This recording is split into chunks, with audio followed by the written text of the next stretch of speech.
विश्वास अधिकार यात्रा, जन आभार यात्रा निकाले थे, उसका इतना प्रभाव पड़ा कि जो उनकी बहन 3 बार से हार रही तो युवा सांसद जीत गई। तेजस्वी यादव के यात्रा का बहुत प्रभाव पड़ता है, समझे। और इस बार भी तेजस्वी यादव वोट अधिकार यात्रा, कई तरह की यात्रा निकाले हैं। इस बार भी जो यात्रा निकालने जा रहे हैं तेजस्वी यादव, वो स्पष्ट तरीके से है कि तेजस्वी यादव जब क्षेत्र में उतरेंगे, क्योंकि देखिए एक बात समझ लीजिए, जनता नेता उसी को मानती है जो उसके दरवाजे पर आकर के उसकी सूद लेता है। ठीक है, तेजस्वी यादव बिल्कुल अपना एकदम देसी अंदाज खोल दिए। लेकिन ये बताइए, जब वोट लेने की बारी आती है तो सब सारे नेता करते हैं। हाँ। जितने भी नेता हैं, जितने भी सत्ता में बैठे हैं, जब 5 साल जब उनका हो जाता है, जब चुनाव लड़ने की बारी आती है, जब वोट मांगने की बारी, तो सबके दरवाजे पर लोग जाते हैं। गरीब से गरीब दरवाजे पे जाते हैं, दलित के दरवाजे पे जाते हैं। देखिए आप एक बात समझ लीजिए, ठीक है, कि यदि आप सत्ता की बात करते हैं, नेता की, तो नेता जब आप वर्ड सुनते हैं तो आपके मन में क्या आता है? कई तरह के शब्द आते होंगे, लूट, भ्रष्टाचार, खसोट, समझे। तो ठीक है, मैं मानता हूं कि ये ऐसा है, ये ऐसा है। जनता के लिए जो है, अगर मान लिया आपको लगता है कि एनडीए से आप खुश नहीं हैं, तो आपके पास ऑप्शन था इंडिया महागठबंधन का।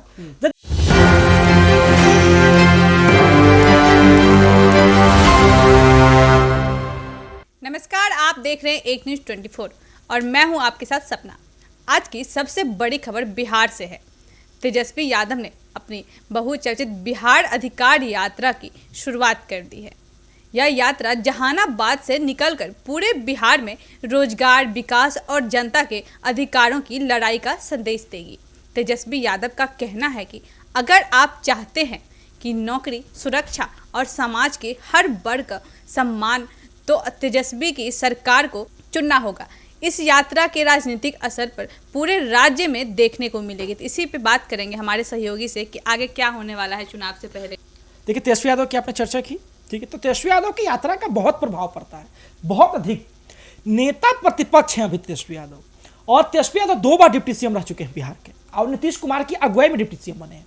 देखिए ना, आप स्पष्ट तरीके से इस बात को समझ लीजिए कि तेजस्वी यादव जब दूसरी बार डिप्टी सीएम बने थे, तो तेजस्वी यादव का प्रभाव देखने को मिला था बिहार में।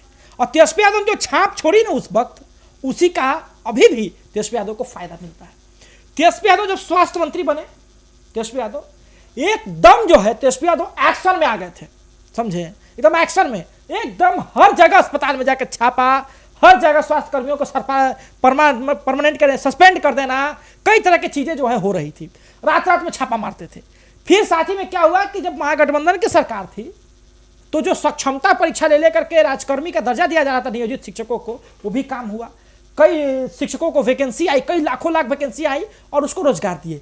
तब से ही तेजस्वी की छवि जो है युवाओं के अंदर रोजगार वाली सरकार की बन गई है।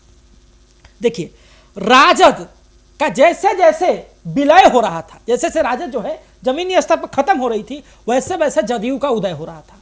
जैसे जैसे नीतीश कुमार की पार्टी अपने वर्चस्व बना रही थी, वैसे वैसे राजद डूबती जा रही थी, समझे। एक टाइम था कि राजद के पास केवल 12 विधायक हो गए थे, समझे, इतना मतलब कि राजद का स्थिति खराब हो गया था। लेकिन तेजस्वी यादव फिर से उठ खड़े हुए थे। नीतीश कुमार का था, देन था। कैसे खराब हो गया उनका स्थिति? देखिए, स्थिति इसलिए खराब हो गया हिमांशु जी, इस बात को समझिए कि जनता ने जो है ना, उस जंगल राज वाले दौर को देखा और जनता ने नकार दिया।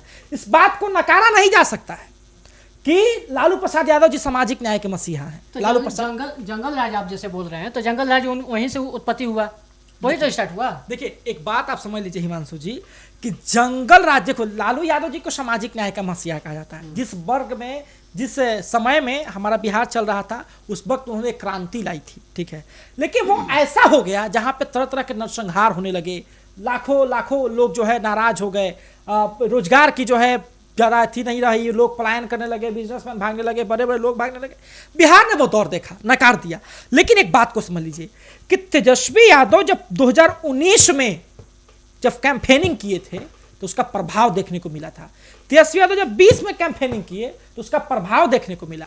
तेजस्वी यादव जब 2024 लोकसभा में जब चुनाव प्रचार किए, तो इतना 200 से ऊपर रैली किया था तेजस्वी यादव, और इतना उस यात्रा का, जो जन विश्वास अधिकार यात्रा, जन आभार यात्रा निकाले थे, उसका इतना प्रभाव पड़ा कि जो उनकी बहन 3 बार से हार रही तो युवा सांसद जीत गई। तेजस्वी यादव के यात्रा का बहुत प्रभाव पड़ता है, समझे। और इस बार भी तेजस्वी यादव वोट अधिकार यात्रा, कई तरह की यात्रा निकाले हैं। इस बार भी जो यात्रा निकालने जा रहे हैं तेजस्वी यादव, वो स्पष्ट तरीके से है कि तेजस्वी यादव जब क्षेत्र में उतरेंगे, क्योंकि देखिए एक बात समझ लीजिए, जनता नेता उसी को मानती है जो उसके दरवाजे पर आकर के उसकी सूद लेता है। ठीक है, तेजस्वी यादव बिल्कुल अपना एकदम देसी अंदाज खोल दिए हैं। लेकिन ये बताइए, जब वोट लेने की बारी आती है तो सब सारे नेता करते हैं। हाँ। जितने भी नेता हैं, जितने भी सत्ता में बैठे हैं, जब 5 साल जब उनका हो जाता है, जब चुनाव लड़ने की बारी आती है, जब वोट मांगने की बारी है, तो सबके दरवाजे पर लोग जाते हैं। गरीब से गरीब दरवाजे पे जाते हैं, दलित के दरवाजे पे जाते हैं। देखिए आप एक बात समझ लीजिए, ठीक है, कि यदि आप सत्ता की बात करते हैं, नेता की, तो नेता जब आप वर्ड सुनते हैं तो आपके मन में क्या आता है? कई तरह के शब्द आते होंगे, लूट, भ्रष्टाचार, खसोट, समझे?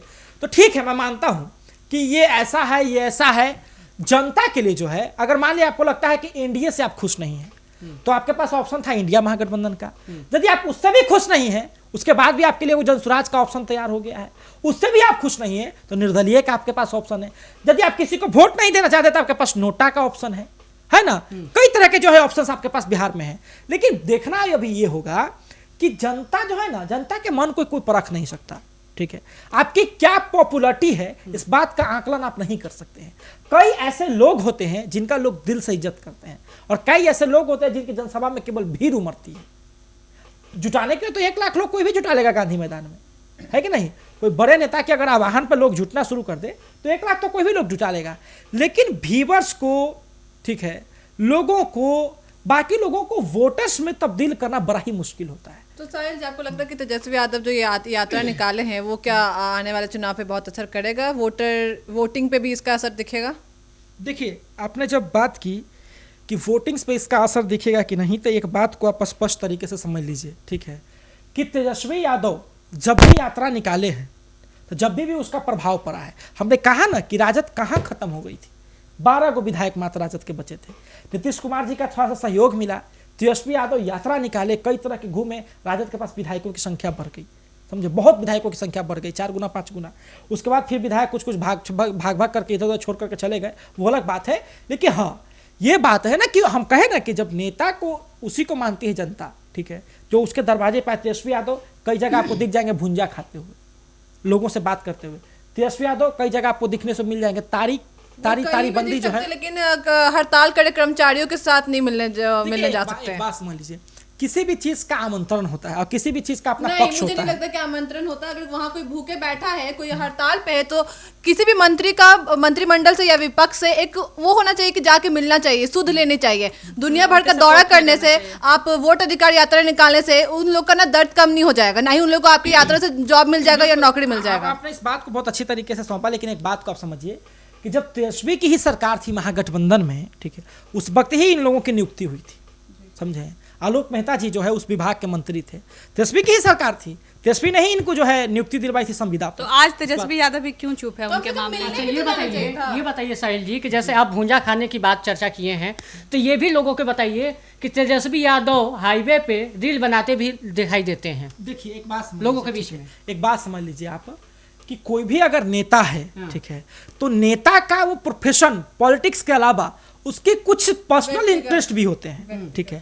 और कई क्रिएटर्स जो कि तेजस्वी यादव के लिए काम करते हैं, उनका प्रचार करते हैं, उनके हौसला को अफजाई करने के लिए उन्होंने जो है ऐसा काम किया। दूसरी बात क्या है कि आप एक बात को स्पष्ट समझिए, क्या आप इस बात को नहीं मानते कि reels, shorts, social media platform भी प्रचार प्रसार करने का एक माध्यम है? जनसुराज घर घर सबके पहुंच गई, लोगों को नाम रट गया, जनसुराज, प्रशांत किशोर। उसमें सबसे बड़ा माध्यम क्या है? यही रील्स, शॉर्ट्स, सोशल मीडिया, है ना? तो ये बड़ी बात है। जब उनके लिए कई लोग काम करते, तेजस्वी यादव ने उनको समर्थन दिया, उनके साथ रील बनाया, ये कोई बड़ी बात नहीं है। तो साहिल जी, आपको नहीं लगता कि नौजवानों का भी साथ मिल सकता है तेजस्वी यादव को? काफी ज्यादा नौजवानों का साथ मिल सकता है तेजस्वी यादव को, और नौजवानों का साथ मिलना भी चाहिए। देखिए, नीतीश कुमार जी ने बिहार के लिए बहुत कुछ किया, लेकिन एक बात आप समझ लीजिए कि अब जो है बिहार में एक युवा नेतृत्व का इंतजार है, और बिहार में जो है बहुत लोग प्रयास कर रहे हैं। अब प्रशांत किशोर भी कह रहे हैं कि हम बिहार बदलेंगे, लेकिन प्रशांत किशोर ये नहीं कहते हैं कि हमको मुख्यमंत्री बनाइए। चाहे जनसुराज जीतेगा तो वो कैसे बिहार को बदल देंगे? प्रशांत किशोर से पूछिए, आपको भी चाहे प्रशांत किशोर से बातचीत करके देखिए, वो बताते हैं कि क्या है मेरा मैनिफेस्टो, कैसे वो बिहार को बदलेंगे। वो तो जब मीटिंग भी करते हैं तो जनता को पैसे देके बुलाते हैं, तो फिर कैसे वो बिहार को बदल आपको देंगे? मिला था क्या पैसा? हम तो गए नहीं नहीं थे, तो लेकिन आपके पास सुनने क्या में आया साक्ष्य है कि जनता को मीटिंग में पैसा देके बुलाते हैं? इसलिए ये बात बोली। बहुत सारे न्यूज आपके में पास बहुत क्या सारे- मतलब एविडेंस क्या है कि वो पैसा देकर के बुलाते हैं? देखिए, आरोप प्रत्यारोप की बहुत सारी बातें हैं, ठीक है, लेकिन देखिए जनसुराज सही मायने में अगर माना जाए, ठीक है, बिहार में बहुत सारी पार्टियां हैं जिनको लोग जानते भी नहीं है, लेकिन जनसुराज के लिए कैंपेनिंग स्ट्रीट बहुत अच्छी है, ठीक है, कि जनसुराज सबके नाम पे आ गया। अब चुनना ना चुनना, वोट देना ना देना, नेता किसको चुना जाएगा, जनता सरकार किसकी बनावेगी, ये जनता का अधिकार क्षेत्र में है। लेकिन प्रशांत किशोर अपने तरफ से प्रयास कर रहे, चिराग पासवान भी कर रहे हैं, तेजस्वी यादव भी कर रहे हैं। अब देखो देखिए सही मायने में ये माना जाए तो यदि सबकी बात करते हैं तो इसमें सबसे बड़ा जो टक्कर होता है वो चिराग और तेजस्वी में होता है। तेजस्वी यादव के पास ये भी है कि तेजस्वी यादव के पास यादवों का बड़ा वोट बैंक है, मुसलमानों का भी समर्थन है क्योंकि उन्होंने वक्फ का विरोध कर दिया, ठीक है। चिराग पासवान के पास भी बड़ा वोट बैंक है क्योंकि वो जातिवाद की राजनीति नहीं करते, लेकिन फिर भी पासवान जाति का वोट उनके पास है। फिर भी पासवान जाति के अथी में जो है बोलते कहाँ कुछ है, जब चलता है आपका चौकीदार दफादार का मुद्दा तभी तो चुप रहते हैं। चिराग इसलिए लोकप्रिय है क्योंकि वो जाति की राजनीति नहीं करते, वो कहते हैं वो तो अपने जाति के लिए भी नहीं लड़ रहे हैं सामने से आके। तो देखिए एक बात समझ लीजिए कि अगर कोई नेता बिहार का नेता बनना चाहता है तो वो किसी जाति विशेष के लिए नहीं लड़ सकता है, बात आप समझ लीजिए। बिहार में कई तरह की जातियां रहती है, ठीक है, जाति के लिए नहीं लड़ता है, लेकिन जो अभी मुद्दा उठ रहा है, जो भी लोग आंदोलन कर रहे हैं, कोई उसके पास व्यक्ति तो किस जाना मुद्दे में किसका समर्थन करेगा, कितना करेगा, ये उसके अधिकार क्षेत्र में होता है। जैसे कि एक एग्जाम्पल तौर पर आप समझ लीजिए कि एक पत्रकार की पिटाई की गई, ठीक है, एक पत्रकार का कहना था कि मुझे मंत्री जी ने मारा पीटा, हालांकि कई तरह के ऑडियो वायरल हुए जिसमें मंत्री जी खुद गाली देते दिख रहे थे, समझे, मंत्री जी जो है खुद गाली देते देखे थे। इस बात का दावा किया गया कि देखिए ये जो है आवाज है ये मंत्री जी का है। हालांकि बाद में जीवेश मिश्रा जी ने बाद में इस बात को कहा कि नहीं, उसमें कुछ स्पष्ट नहीं है, पत्रकार झूठ बोल रहा है, हमारा जो है ये हुआ वो हुआ, दरोगा जी हमारे साक्षी हैं। लेकिन बात ये है कि ठीक है कुछ भी मामले हैं, लेकिन पत्रकार की तो पिटाई हुई ना, पत्रकार की पिटाई हुई ना। क्या कोई व्यक्ति कहीं सवाल करने जाएगा तो वो पार खा के आएगा? तो ये सब बिहार में ही क्यों होता है, ये दिन लाठीचार्ज। तो नेता प्रतिपक्ष ने एक काम अच्छा किया कि उस पत्रकार के साथ जाकर के FIR करवाया। अच्छा ये बताइए, आए दिन हम देखते हैं पत्रकार के साथ ऐसे मारापीटी की जाती है। अभी फिलहाल में 6 मंथ हुआ है तो उसको दफना दिया गया है रोड में। अब बताइए पत्रकार के साथ ऐसा ही क्यों होता है? देखिए एक बात आप समझ लीजिए, ठीक है, कि जब जब तानाशाही बढ़ती है, ठीक है, जब तक तानाशाही बढ़ती है, हम लोग पत्रकार, चाहे वो सोशल मीडिया के पत्रकार हो, चाहे वो यूट्यूबर हो, चाहे वो टीवी मीडिया के पत्रकार हो, चाहे वो लेखक हो, पत्रिका डालते हो या वो पेपर लिखते हो, समझे, इस बात को समझ लीजिए कि सबके सब जो है लोकतंत्र के चौथे स्तंभ है में, ठीक है। और इस सबके सब लोकतंत्र के यदि ये चौथा स्तंभ बनेगा तो सब में एक एक ईंटें जो है इनकी भी लगेगी। इस बात को आप समझ लीजिए कि यदि आप किसी को बोलने पर रोक लगाएंगे तो एक बात समझ लीजिए कि आप आवाज एक की दबाएंगे और चिल्लाएंगे 100 लोग। नेपाल में यही ना हुआ जी कि जब आवाज दबाने का प्रयास किया जाने लगा, लोगों को रोकने का प्रयास किया जाने लगा, तो जब 19 लोगों को गोली मारा गया तो 2 लाख लोग सड़कों पर उतर गए। स्थिति क्या हुई? वहां के प्राइम मिनिस्टर को इस्तीफा देना पड़े, बड़े बड़े नेता मंत्री। वहां पे क्या हो रहा था? गरीब लोग नौकरी के लिए दूसरे राज्यों में जा जा करके काम करते थे, दूसरे देशों में जा जा करके काम करते थे। कई नेपाली लोग रूस में और यूक्रेन का युद्ध में वहां जाकर के भाग लेते थे, वहां जाकर के उनके लिए लड़ते थे रूस की तरफ से, ताकि उनको पैसा मिल सके, उनका परिवार खा सके।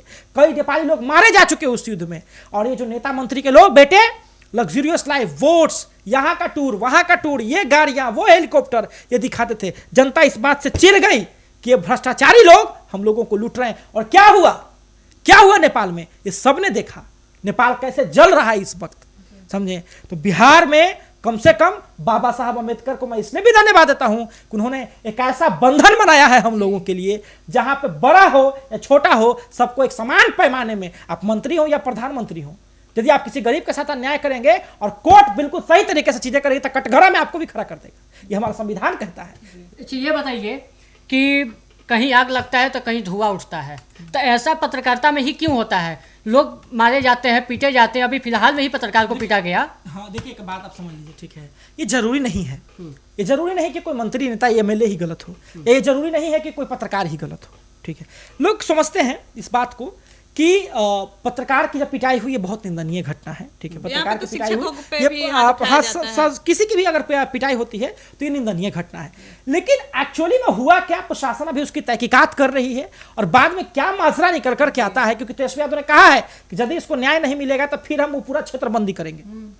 समझ लीजिए, उस क्षेत्र को बंदी करेंगे, फिर देखना दिलचस्प होगा। अभी एक कोर्ट का मामला है और उसके बाद फिर देखते रहिए। तो अभी आपने सुना हमारे सहयोगी से कि आगे क्या होने वाला है, देखना बहुत दिलचस्प होगा। इस पर आपकी क्या राय है हमें कमेंट करके ज़रूर बताएं। ऐसे तमाम खबरों के लिए जुड़े रहे हमारे साथ एक न्यूज़ 24 से। धन्यवाद।